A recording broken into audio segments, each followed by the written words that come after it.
Hi, my name is Jason Mikowski, exercise physiologist and sports dietitian. You can find me on YouTube at Sustain Strength and on Instagram at jmikowskirfit. Want to talk to you today about the concept of icing and whether you should or should not ice after a workout. The key idea around whether or not you should ice is inflammation.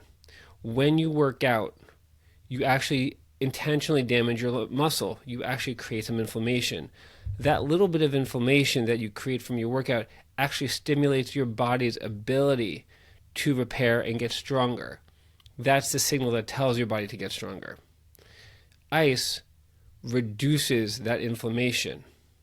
So if you're working at a regular level or intensity and you're recovering well, then you may not need to ice. And in fact, icing after a regular workout that is not overly stressful may reduce that inflammation to a threshold that doesn't stimulate as much progress or adaptation as you would like.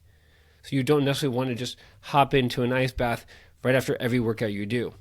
However, if you have an irritated joint or area, or if you really overdo it in a given workout and you are not just regular sore, but extremely sore to the point where you cannot function, or you're dealing with an injury, or you have arthritis or an inflamed joint, then that inflammation may be too much for your body and is creating swelling and pain that is beyond just the ability to stimulate adaptation, but can actually get in the way of your day-to-day function.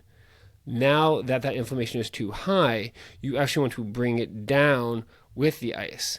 So what you really want to imagine is that you have the inflammation kind of continuum, that you have a certain minimum amount of inflammation that you want, and then there's a certain maximum amount that you can tolerate and adapt from.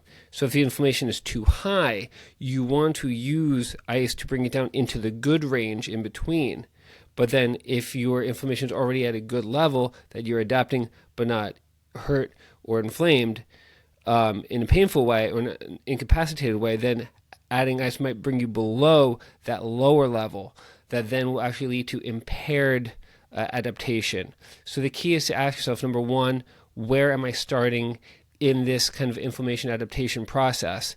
And two, will the ice help bring me to a good level, or am I already in a good level and the ice will bring me too low?